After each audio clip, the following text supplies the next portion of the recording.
bienvenidos a una nueva edición de Perspectivas en Vivo. Luego de varias semanas volvemos, han sido semanas muy agitadas, estresantes para casi todos los peruanos por la coyuntura electoral. La atención ha estado prácticamente al 100% centrada en el proceso electoral, en esta segunda vuelta. Tan es así que aún no tenemos un ganador declarado y seguimos con impugnaciones de actas, revisiones, observaciones y tal, ¿no? Pero bueno, ya esta semana tal vez hemos empezado todos un poco a la mitad de la atención voltearla a lo cotidiano, a que seguir en el trabajo, porque el mundo sigue, la vida sigue, pero evidentemente todavía no podemos estar al 100%. En este marco, yo que invité a dos personas que conozco a ambas y que cada una tiene una especialidad interesante para tratar este tema del diálogo. Ahora los voy a presentar. Pero ¿qué es lo que vamos a tratar de hablar hoy, no? Porque es un tema muy rico y de repente genera muchas pasiones y emociones, ¿no? Y es cómo así en este periodo electoral, y hablo desde la primera vuelta, ¿no? Hemos vivido, creo yo, más que otras elecciones o otros periodos electorales, una especie de conflicto perenne con el otro, con nuestros amigos, con nuestros familiares. Las redes sociales han estado encendidas. El ciudadano común de a pie no tiene que ser ni influencer, ni político, ni líder de opinión. Todos han estado muy activos y han estado también comentando y bien, como decimos, pelincos, ¿no? Nos hemos peleado, hemos puesto post diciendo aquel que vote por tal candidato ya no es mi amigo, cancéleme, anúleme, yo no puedo ser amigo de una persona que piense así y asá. Y ya un poco cerrando esta introducción y a modo de anécdota, yo hoy día puse el post de este conversatorio en Twitter, ¿no? Y la respuesta es bien peleado, yo no me pienso amistar nunca más, no pienso dialogar nunca más, porque gente así, bla, bla, bla, bla, ¿no? La pregunta es, no hablando en términos políticos o con grupos políticos, sino a nivel íntimo, de amigos, de familia, luego que las aguas se calmen, ¿vamos a poder reconciliarnos con nuestros amigos con los que nos hemos peleado, con nuestra familia? ¿Queremos hacerlo? ¿Seremos capaces de hacerlo? ¿Qué tendríamos que hacer para volver a conversar? Y para hablar de ese tema, nuestros invitados son Julio Guerrero, que es comunicador. Bienvenido, Julio. Gracias, Juliana, por la oportunidad y estamos acá para aportar. Y Brian Shannon, que es psicólogo clínico. Gracias, Brian, por estar también en Perspectivas en Vivo. Gracias, Juliana, por la invitación y qué gusto estar con Julio también aquí en este conversatorio. A ver, empecemos con Julio. Julio, ¿qué ha pasado? A ver, la gente ha estado con los ánimos exacerbados, e inclusive desde la primera vuelta, personas que tenían, digamos, que pertenecen a un mismo espectro ideológico, por decir político, también se han peleado por defender a su candidato, ¿no? Ejemplo concreto, los que apoyaban a Keiko contra los que apoyaban a Porky, por decir, a Rafael López Aliaga, ¿no? Uy, se han agarrado en Twitter, volaban pues las piedras y los insultos. Y efectivamente, en una segunda vuelta, ya la cosa es más lógica, la pelea, porque sí son bandos antagónicos, ¿no? Ideológicamente, pero en la primera también ha habido conflictos, como te digo, entre personas que tendrían que pensar igual. Ya, mira, bueno, para empezar, habría que señalar que en política lo que importa, en primer lugar, son los votos. Entonces, si yo tengo una opción determinada por un candidato, voy a querer definitivamente captar la mayor cantidad de votos para él, no sé, en base a recomendación, buscando a las personas que piensan como yo, y al ser una guerra entre tantos candidatos, cada voto contaba. Entonces, definitivamente ahí lo que importaba era prevalecer sobre el otro. Y en esa medida, digamos, por matices que podían ser hasta mínimos, lo que primaba precisamente era pues darle la base al candidato para que pudiera pasar a segunda vuelta.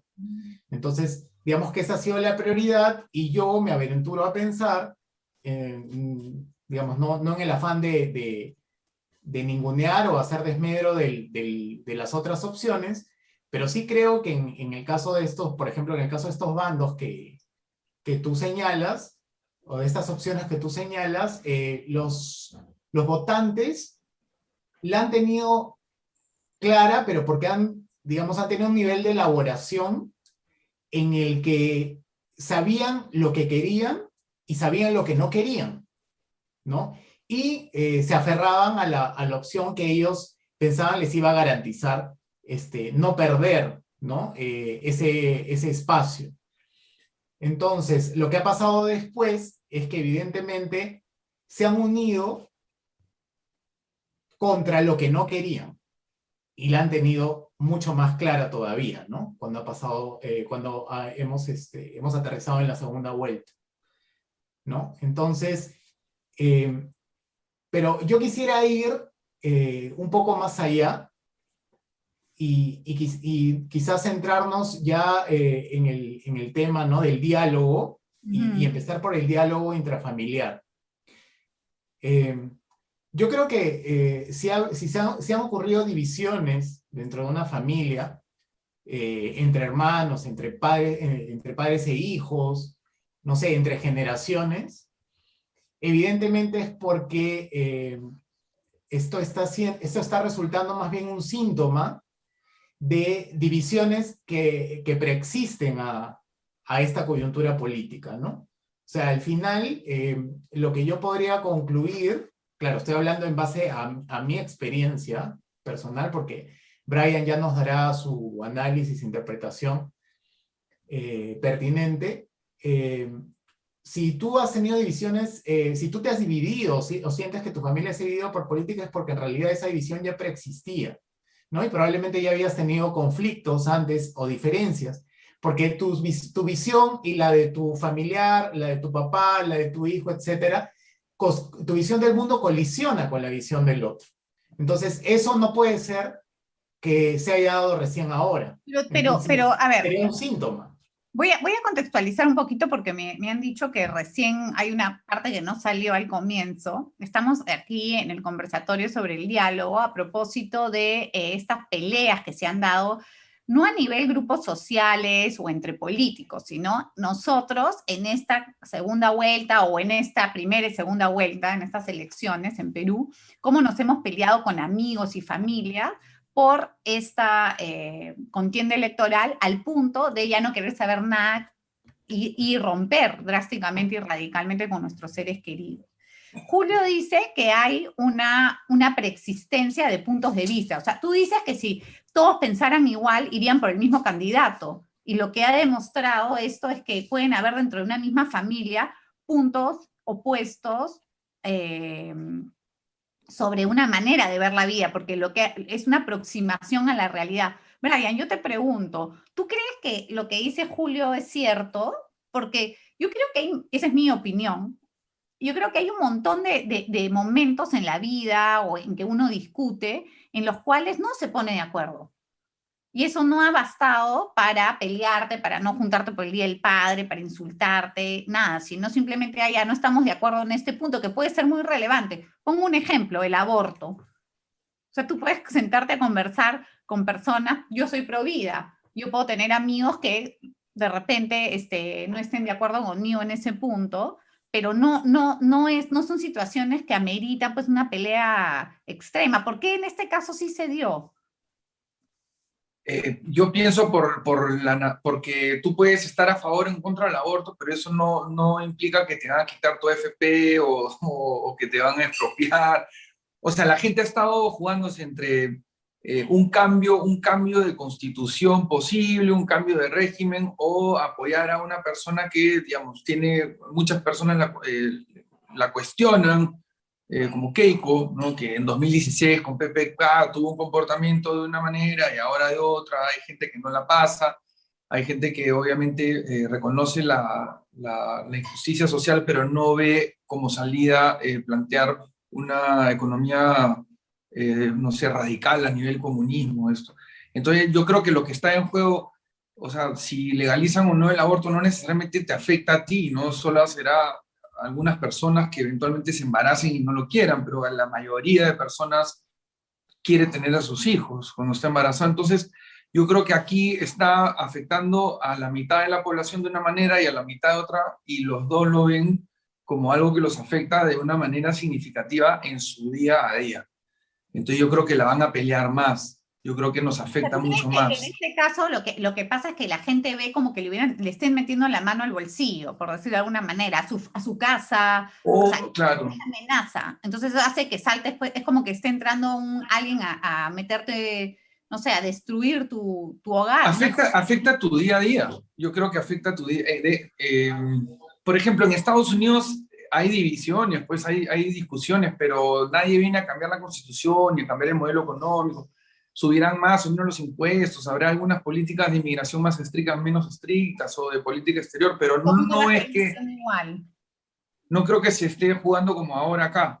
Ahora, yendo un poco, quizá, o sea, he dado un poco de contenido, ¿no? O sea, me he manifestado un poco sobre el contenido de los conflictos, pero quizá a nivel proceso, o sea, yendo un poco más a los procesos, creo que el tener redes sociales y los celulares hace que accedamos a la información que nos irrita, ¿entendés? Mucho más que hace 20 años, pues que te enterabas a las 9 de la noche y no tenías cómo compartir ni interactuar con las noticias como con tus amigos y amigas como hoy.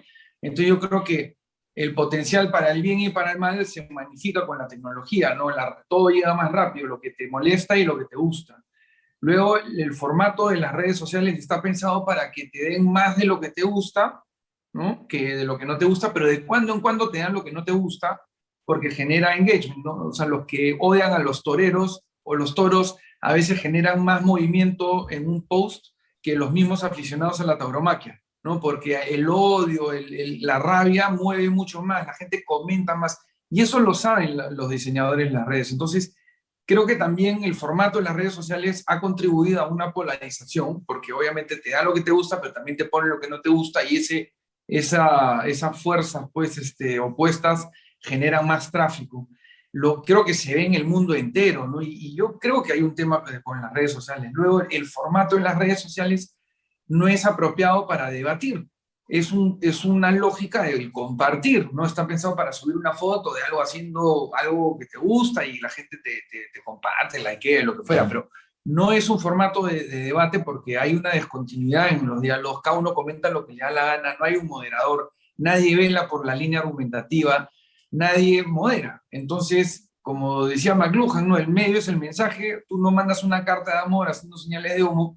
Creo que debatir por redes sociales está, o sea, las chances de que eso vaya mal son altísimas. No sé, eso es, puedo Pero, comentar más cosas, pero tampoco pero, quiero... Julio, una cosa, te pregunto a ti que tú tienes experiencia en esto. Por ejemplo, hay muchas personas que pueden mantenerse en un trabajo ganando plata de una empresa cuyos principios básicos o sus valores no son como los de ellos. Pero ahí no hay pelea. O sea, no sé, un poco en el contexto de la gente que sigue esta página, mi página en particular, por ejemplo, es gente que es, nuevamente, ¿no? De repente más provida, más conservadora, por poner un término, etcétera. Pero hay gente que trabaja en empresas que promueven el Pride Connection, ¿no? La inclusividad, pero se mantienen ahí a cambio de un sueldo. ¿Por qué no hay esa pasión o ese principismo cuando estás en una situación así? Bueno, a mí no me parece que se aleje tanto de lo que Brian está diciendo, porque incluso sería muy coherente, porque Brian ha dicho básicamente que, digamos, este extremismo, esta división es una respuesta a ese sentimiento o esa sensación de que te están atacando, que están atacando tu sobrevivencia, ¿no? Entonces, por la misma razón, por sobrevivencia porque necesito chambear, o sea, tener trabajo para poder comer y suplir mis necesidades, es que o me callo o trato de llevar la fiesta en paz, ¿no? O sea, trato de convivir, de generar un mínimo de convivencia.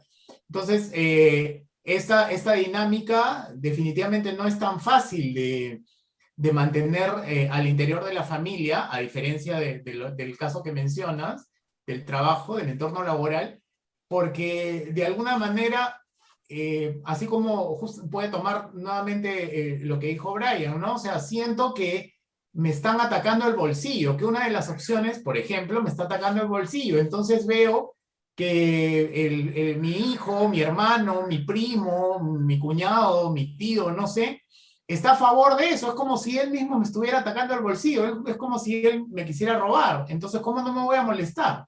¿No? Entonces, yo encuentro bastante coherente, bastante lógica esa reacción, porque además es muy visceral, ¿no? Es muy es muy de las cavernas, nos hemos vuelto un poquito cavernarios, que va más allá pues de la defensa de las ideas, ¿no? Sentimos que nos sale del forro, por momentos. Pero en un diálogo, Brian, uno tiene que tener, a ver, una cosa es pelear y otra cosa es dialogar y otra cosa es tratar de imponer tu punto de vista. Si nosotros hablamos de diálogo, es un intercambio, o sea, ¿qué elementos tiene que tener un diálogo y a nivel más de formato, digamos, independientemente de lo político, para que se pueda llamar diálogo? O sea, claro, lo que pasa es que con temas tan calientes como estos, si no hay moderador, es complicado, porque mira, yo me sé todas las reglas de la empatía, todo lo que quieras, y yo he perdido la paciencia con algunas personas en los chats, y sí, y me ha sido muy difícil, pero lo que pasa es que hay que justamente, si uno va a debatir política, religión, esas cosas, es bueno que haya un moderador, porque uno puede perder los papeles porque son temas que tocan cuerdas muy profundas. En este caso, como también dice Julio, o sea, hay un tema de supervivencia por un lado, pero por otro lado es de dónde uno alimenta la información. Lo que hemos visto, de verdad, yo comparto una experiencia personal, considero que más o menos que sé, o sea, de psicología, me defiendo en teología, filosofía, y las veces que he visto noticias, a veces sobre estos temas, la cantidad de veces que he visto distorsiones es alucinante, ¿no? Y esos son los temas que yo considero que sé algo.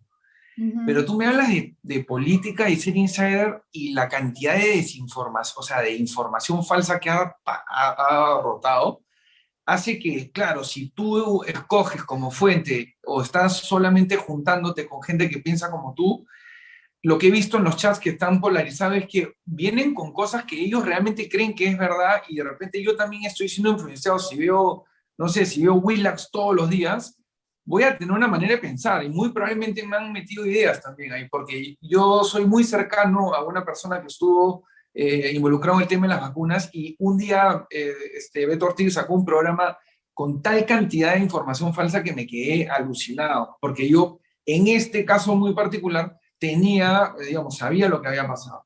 Y había una desinformación para generar una tendencia muy clara. Entonces, creo que o sea, en los medios de comunicación hemos visto también que la polarización es alimentada y le tiran, pues, o sea, tiran gasolina al fuego con bastante conciencia y voluntad, y eso no ayuda, pues, porque uno le gusta, yo no sé, algunos, ¿sabes? La República, todos estos ahí, otros el comercio, que ahora se cambió, pero ahí tienes Willax, ahí tienes La Mula, tienes Huayca, todas esas cosas, cada uno, si uno se alimenta, viene pensando que eso que ha leído es verdad y objetivo, es un problema. ¿Y quién tiene el trabajo de verificar la información? Es imposible verificar la información que fluye. Tendrías que dedicarte a de 8 a 5 y tener un nuevo trabajo que es revisar la información que te viene en WhatsApp. Entonces, ahí, ¿cómo vas a debatir si ni siquiera sabes que la información que tienes es certera? Dos, no hay moderador. Tres, la gente comenta, manda un comentario incendiario y de ahí se va al baño, o se fuma un cigarro, o se prepara un café, regresa y hay 20 chats incendiarios, ya están insultando a otra persona. Entonces es una pérdida de tiempo, en verdad, debatir por redes sociales, en mi opinión, ¿no? Julio, ahí justo mencionaron algo, Brian, que es lo de la verdad, que a mí me parece básico. O sea, uno cuando dialoga, normalmente es porque quieres encontrar la verdad o buscar la verdad. Existe la verdad en la política, existen posiciones. O sea, lo que ha descrito Brian, creo, o sea, de manera muy gráfica sobre lo que pasa en los medios, ¿no? Que él ha A ver, descubierto fake news. Entonces, ¿cómo ves tú esto? bueno, para empezar, que el filtro ideal ¿no? Digamos, esto no es nada nuevo, pero el filtro ideal para la fake news, para para la avalancha de información, ¿no? Para seleccionar lo que me sirve y lo que no, lo que es real, es la educación, ¿no? Es la formación, el pensamiento crítico. Entonces, si yo simplemente voy a escuchar y luego voy a paporretear para poder ganar, para poder imponerme, entonces realmente no estoy ejerciendo la dialéctica, porque que yo sepa, y eso lo conversamos previamente, ¿no? La dialéctica es precisamente establecer un diálogo con un puente para llegar a una verdad, ¿no? Para llegar a una verdad en común, pero si lo que yo quiero es ganar, no tiene mucho sentido, ¿no? El diálogo, intentar una conversación.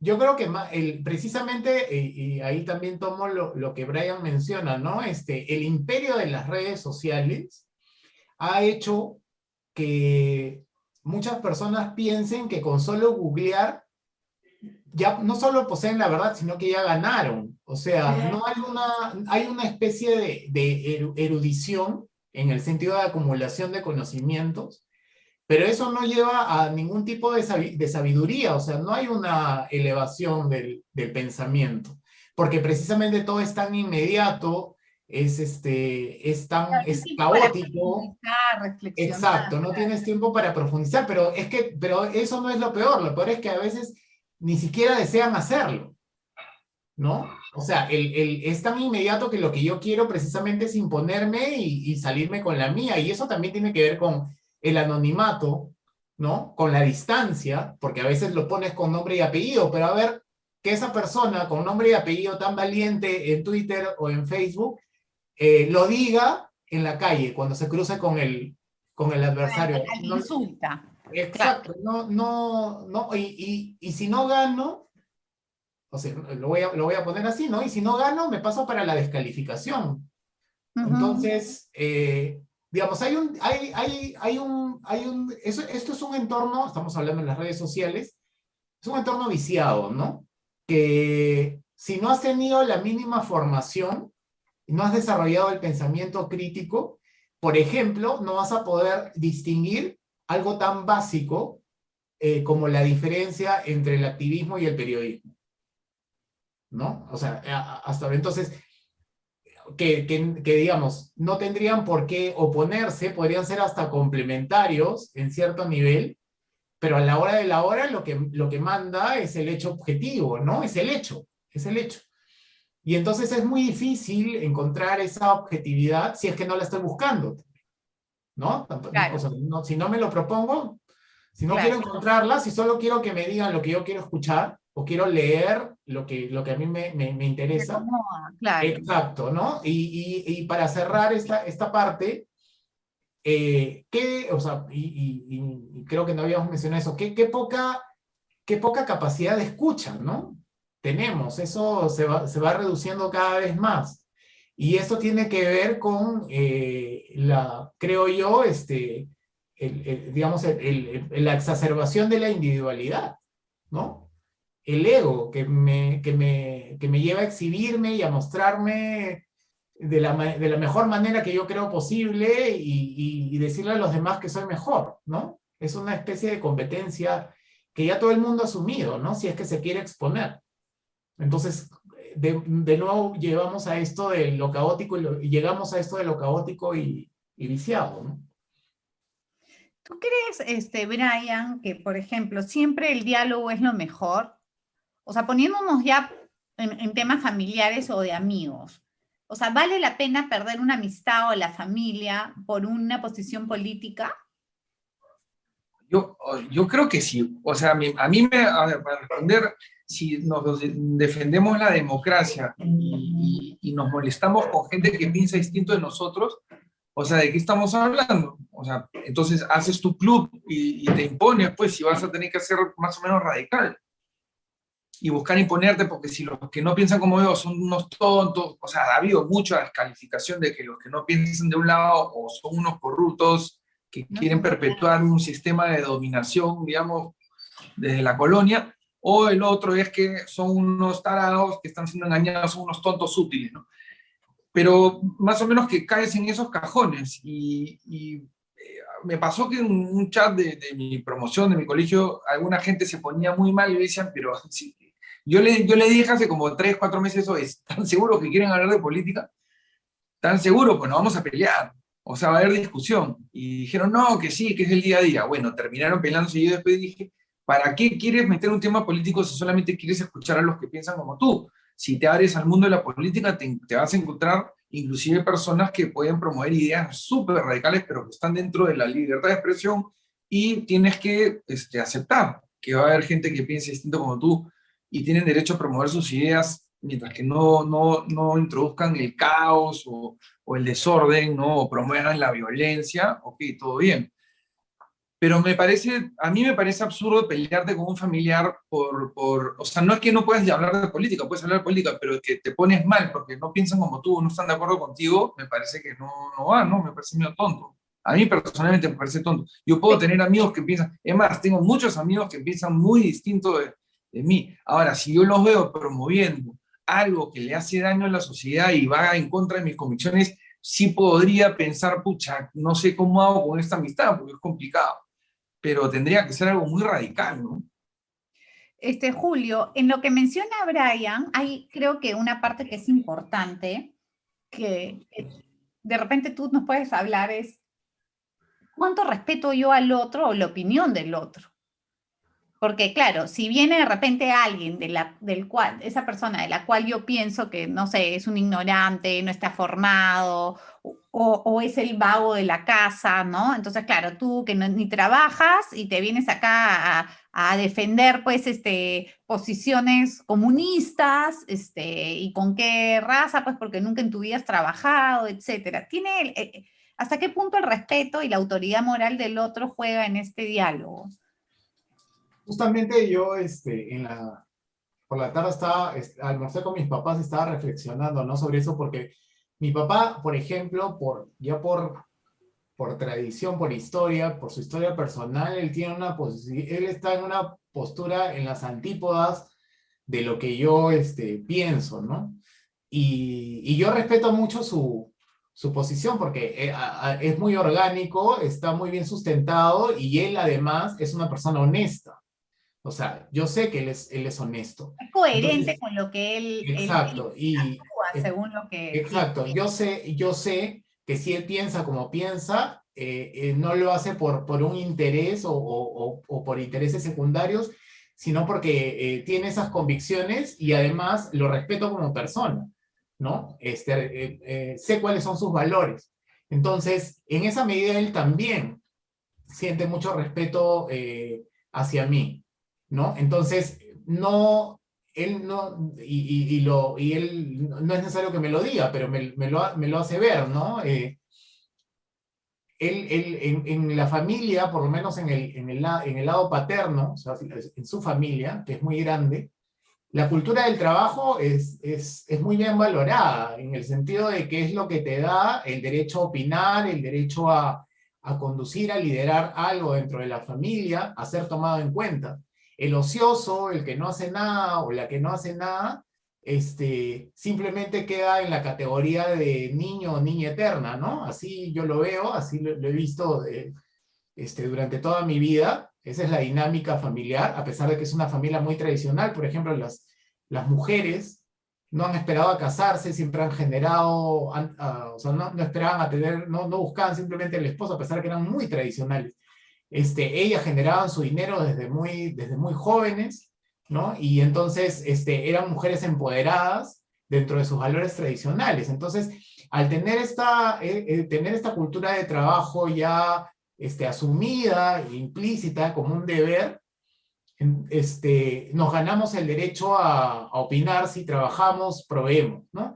Y en esa medida podemos sostener, y lo digo, no es que lo esté idealizando, pero es la verdad, podemos sostener nuestras posturas sin llegar al roce o a la exacerbación, O el porque insulto. pero ojo, no significa que estemos de acuerdo en todo, sino que sabemos hasta dónde llegamos, ¿no? Y cuando ya vemos que estamos en el límite de Claro. lo tolerable, cambiamos el tema, de una manera muy fluida y como si fuera un acuerdo tácito, Y eso, ¿no? eso es Entonces, algo importante en la familia.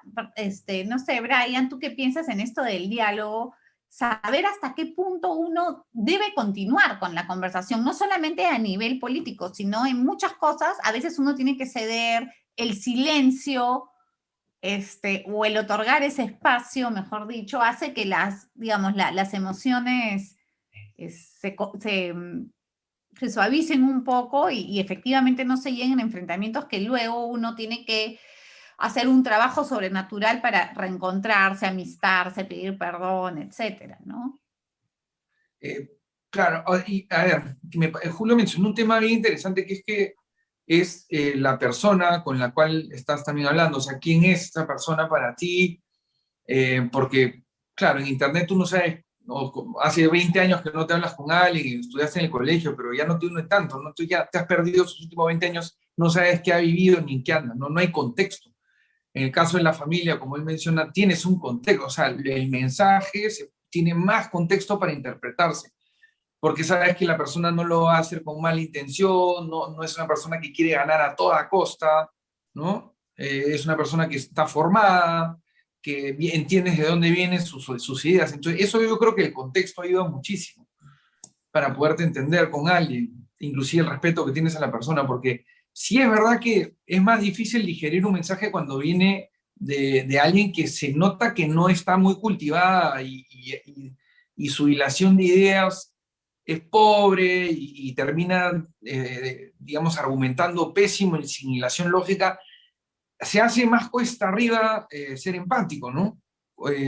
Ahora, como todo ser humano puede decir, creo en el ser humano, y bueno, por más que piense que esta persona deja mucho que desear a nivel de sus conocimientos y la manera de expresarse, puedes decir, bueno, no vale la pena seguir dialogando con alguien que quizá no tiene todos los elementos y no sé qué tanto vas a sacar de esa conversación, yo creo que sin caer en la soberbia de creerte mejor, simplemente, pucha, hay veces te das cuenta que esta persona no maneja ciertos temas y te vas a gastar por gusto. Eso es La un otra, punto importante, perdón que me detenga ahí, que es lo siguiente, ¿no? Creo que ha pasado un fenómeno que ya ustedes dos lo han mencionado sin ser tan, digamos, sin centrarlo tanto, que es lo siguiente. Yo siento que mi posición política es la verdadera y el otro es un burro, no se sabe informar, es un borrego, ¿no? Es un ignorante, etcétera. Pero sin embargo me peleo con él, pero si esa es mi postura, a ver si me trato de explicar, o sea, es como que estás peleando con alguien que tú ya de antemano estás diciendo que estás en desigualdad de condiciones. Entonces, sí, de arranque ya no tienes una cancha pareja, no tienes la autoridad moral de la que habla Julio, ¿no? O el respeto, porque ya de arranque estás minimizando y diciendo, es una bestia, pues este no sabe nada. bueno, entonces de repente no quieres debatir ni conversar, lo que quieres es hacer bullying. Y ya, quieres bullear al otro para Ujú. sentirte mejor tú, ¿no? lo otro es que, no sé, me parece que había un celo evangelizador, ¿no? O sea, de querer convertir a la... Eso ha sido increíble, ¿no? O O sea, sea, se pasaban los chats de cómo debes hablarle a la señora que trabaja en tu casa, ¿no? O al empleado, o sea, en la comida te tienes que parar, o sea, te dan todo un protocolo de cómo, efectivamente evangelizar en un mes lo que no has demostrado en toda tu vida, ¿no?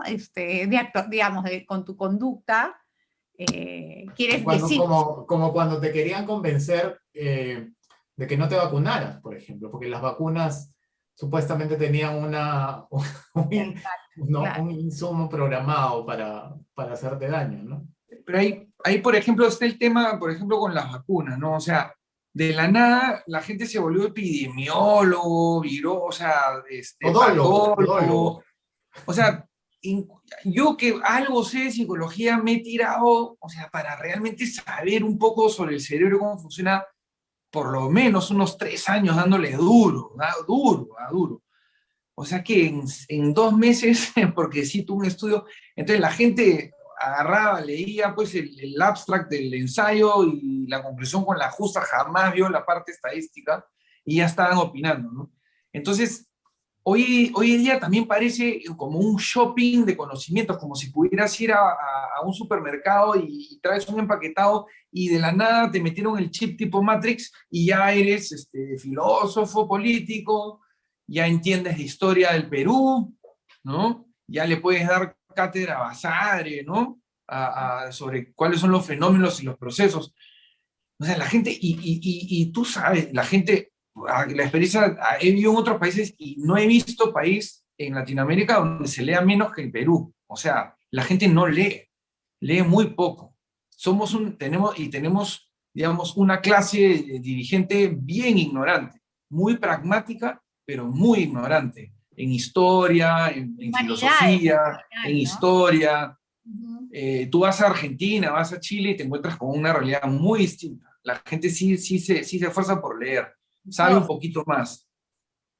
se forma más allá de la parte Ujú. técnica, ¿no?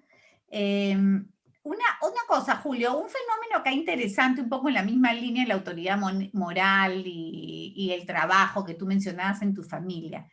Algo que se ha manifestado, bueno, pero desde noviembre del año pasado, es esta lucha intergeneracional entre la generación equivocada que no ha vivido el terrorismo, ¿no? Que ha vivido en el Perú, pues, pudiente, boyante, ¿no?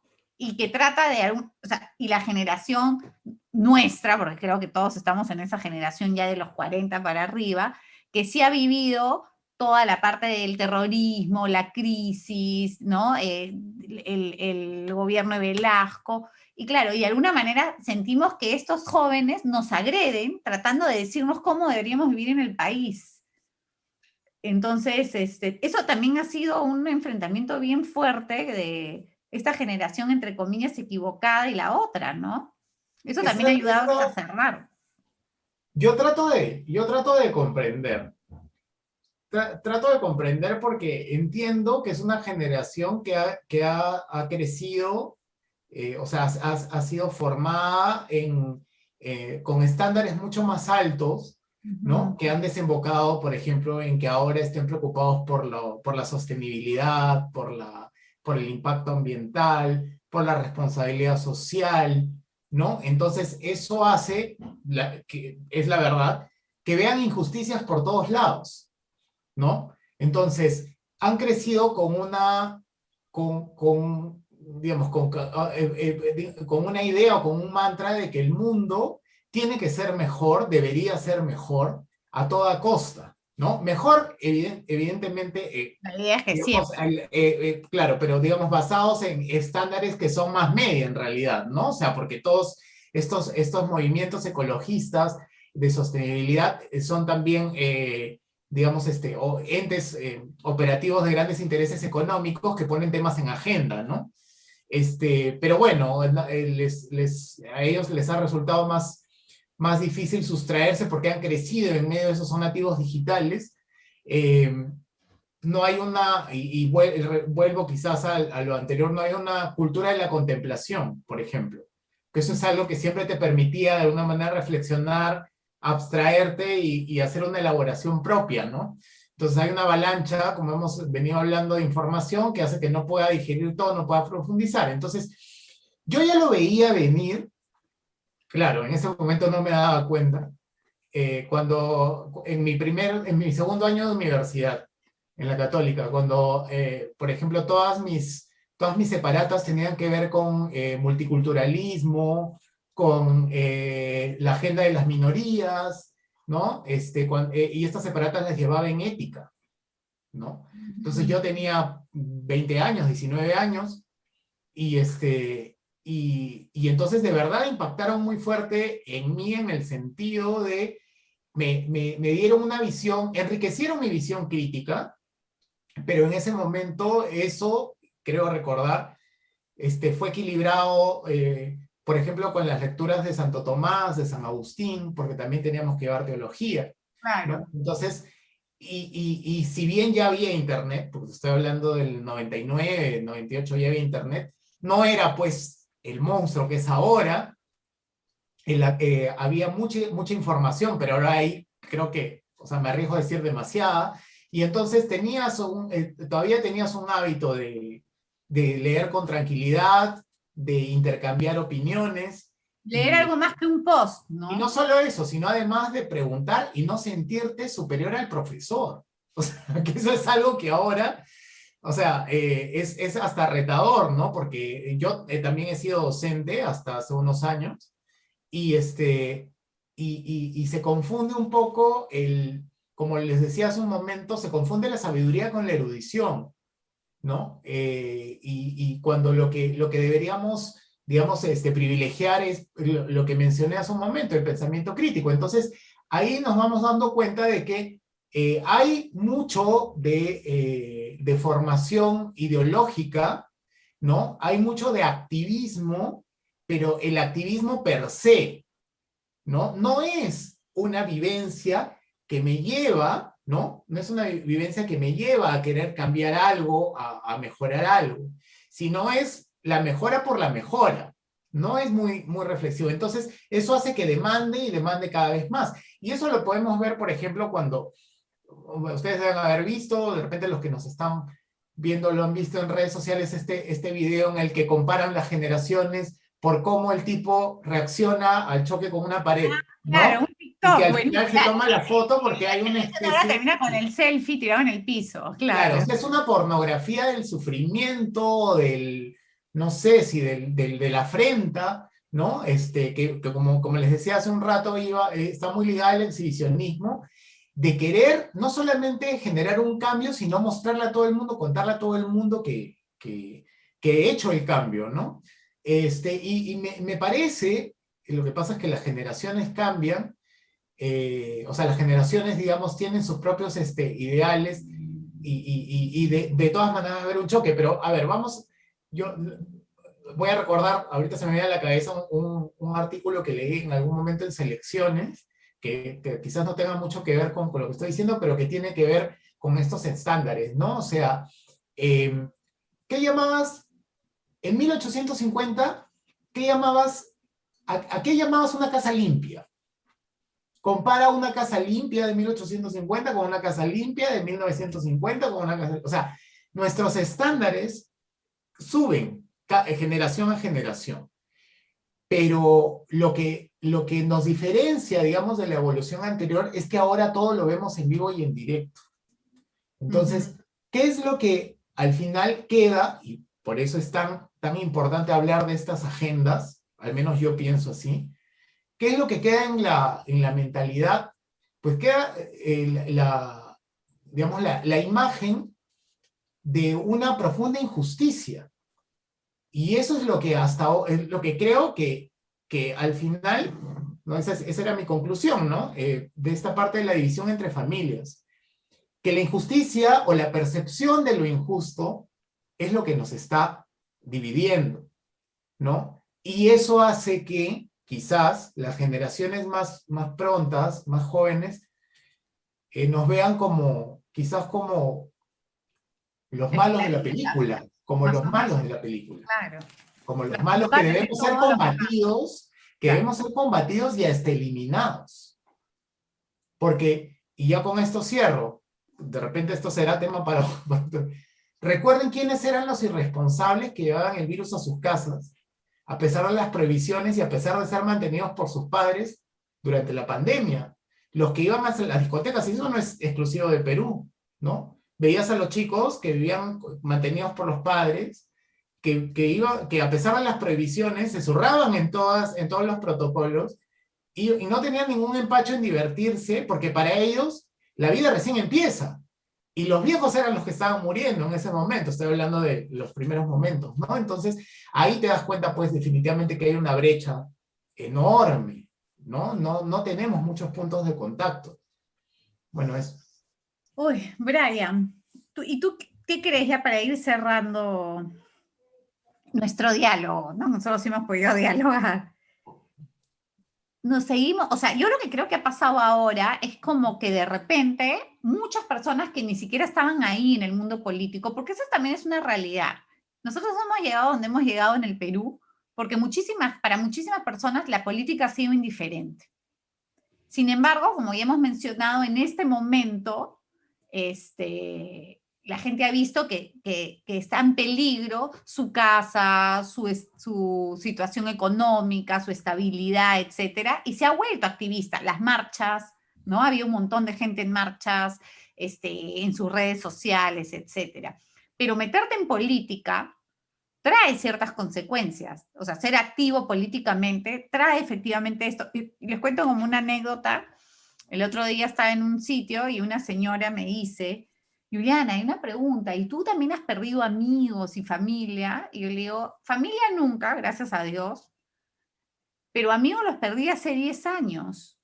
¿Cómo que hace 10 años? Le dijo, sí, porque yo hace 10 años he empezado un trabajo político en la defensa de la vida, el género, etcétera, y ahí yo digo, y no es que yo me haya peleado, o sea, yo lo que he sentido es que la gente que, por ejemplo, era cercana a mí porque había trabajado conmigo en otras cosas, comenzó a meterse a mis redes, comenzó a insultar, o simplemente me bloqueó, o simplemente yo ya no era, ya no era alguien con quien deberían conversar, porque de repente yo comenzaba a manifestar públicamente mis puntos de vista en ciertos temas que son políticos, no serán hablar de elecciones, pero son políticos, ¿no? Entonces me da risa porque decía, no, yo no perdí una, ya esa gente la perdí hace 10 años, le dije ahorita, al contrario, tengo más amigos porque de alguna manera los que se han vuelto activos políticamente se han vuelto más pegados a mí porque, claro, ahora de alguna manera valoran o reconocen el trabajo que uno viene haciendo años, ¿no?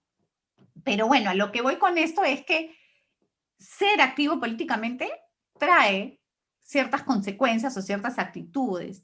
¿Vale la pena ser político? ¿Vale la pena que después de esto uno vuelva a su estado natural y se reconcilie? ¿Qué opinas? Y acá te pido tu opinión como psicólogo, ya no como ciudadano. Yo sé que es difícil, pero a ver.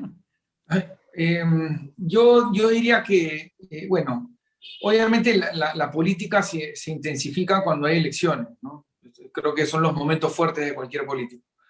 Entonces yo no creo que alguien pueda estar, o sea, si estás involucrado en la política, claro, aspiras al Congreso y todo, claro, es tu trabajo. Los ciudadanos somos representados por los políticos, entonces es evidente que ellos se dedican full time, nosotros con nuestro voto, y en situaciones excepcionales, cuando el voto se pone de una manera así, donde creo, o sea, te hace preocuparte por el día a día inmediato, porque puede haber un cambio muy brusco, te activas.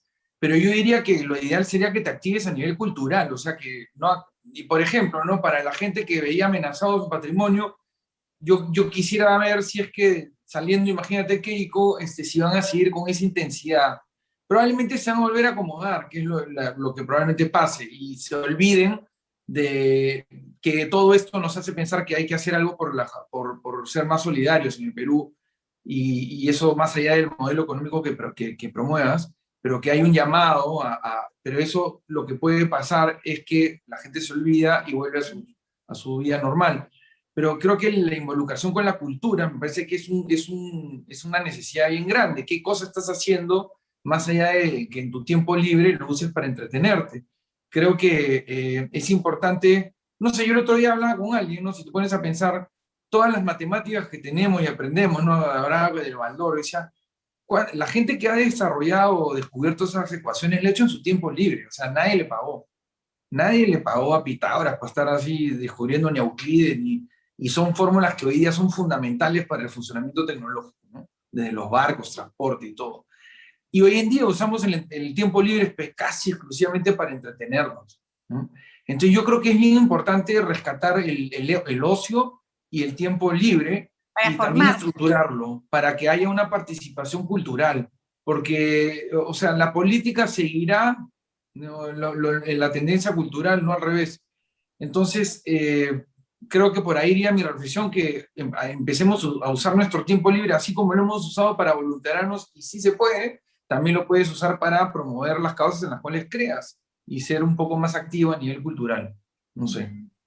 Y tú, y Julio, a nivel ya político, esta falta de cultura y de formación también se ve, ¿no? O sea, tú ves ahora un debate en el Congreso o a políticos hablando, tampoco tienen esta formación que tú has estado mencionando a lo largo de esta conversación, ¿no? Es que el Congreso realmente representa al Perú.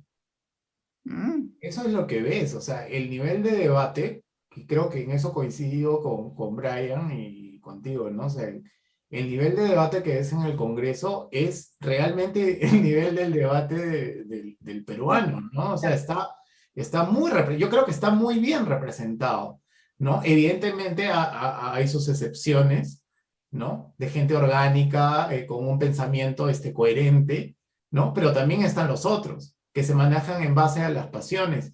Y yo, honestamente, a pesar de que trato de, digamos, de mantener la convivencia, y que tú eres testigo de eso, o medianamente testigo, de que yo realmente Yo no... siempre digo que Julio, y uno de los motivos por los cuales lo invité, te voy a delatar acá, Julio es mi amigo, y una de las virtudes que yo veo en él es que yo le digo, tú eres el San Martín de la política, ¿no? Junta perro, gato y pericote en su mesa, ¿no? Es increíble y todos conversamos y uno puede tener ciertos puntos que no está de acuerdo, pero sí logra integrar, digamos, a personas con distintos matices, ¿no?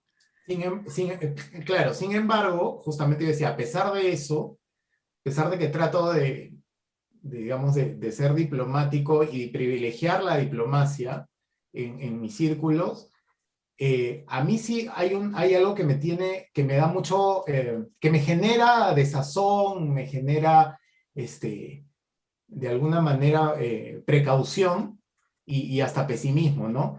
Y es justamente amarrado este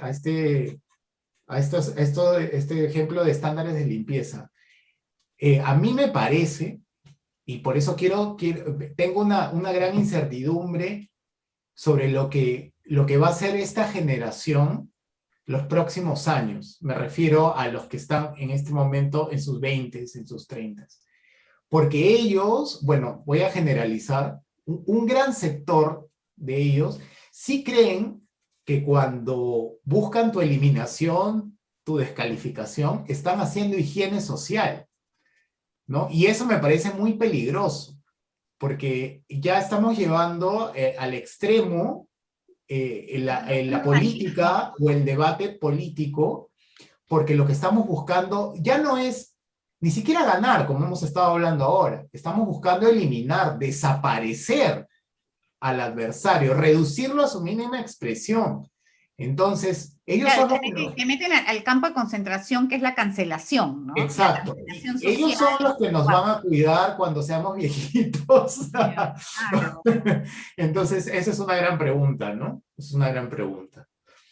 Entonces yo creo que sí, bueno, y acá con esto voy cerrando, no sé si ustedes están de acuerdo, pero yo sí creo que es importante comenzar a hablar de una reconciliación, no solamente con nuestros amigos o con nuestra familia, sino en el país.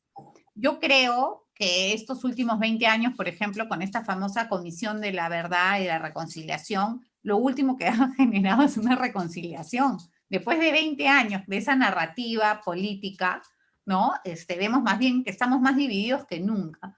Entonces sí creo que tenemos que detenernos todos a una reflexión, a ver qué vamos a hacer en adelante, porque, por ejemplo, lo que plantea Julio, ¿no? De eliminar, claro, la cancelación social, la de tú no existes, tu opinión no importa, tú eres un viejo, lo que fuera, es bien peligroso, porque yo creo que en este antagonismo o en esta lucha frontal perdemos todos, ¿no? No es que vaya a ganar el joven, porque el joven no va a ganar, no va a ganar, porque él también va a ser viejo en algún momento, ¿te das cuenta? Entonces, yo sí creo que debemos reconciliar, debemos tratar de conversar, debemos tratar de entender lo que decía Brian en algún momento, ¿no? No reinterpretemos nosotros la historia, leámosla primero, de un punto, del otro, busquemos una verdadera línea de lo que ha sucedido, que no es la que nos han vendido. No es todo bueno, todo malo, ¿no? La historia es compleja, tiene matices, tiene procesos distintos que van en simultáneo, no es una historia plana, no es una historia de buenos y malos siempre, de ricos y pobres, de blancos o cholos, ¿no? Etcétera. Es mucho más complejo que eso. Yo creo que sin esa lectura, sin ese análisis, vamos muertos todos, ¿no? Bueno, agradecerles por estar acá con nosotros y pedir disculpas porque no pudimos transmitir en vivo, porque hubo un problema técnico, pero vamos a transmitir este programa ahorita. Lo hemos querido continuar porque estaba muy, muy fluido como para cortarlo, pero nada, pedir mis disculpas a los que quisieron atenderlo a las 8 de la noche como lo habíamos anunciado, pero va a estar colgado en Facebook y también en YouTube. Muchas gracias, Julio, muchas gracias, Brian. Gracias a ti. Ha sido súper Un gusto. interesante. No me he sentido la bruja del cuento porque veo que todos han estado bien pelincos. Gracias, Juliana. Gracias por el tiempo y la oportunidad. Cuídense, nos vemos. Y nos vemos Chao, chao, buenas noches. Cada 15 días aquí en Perspectivas en Vivo. Nos vemos. Nos vemos.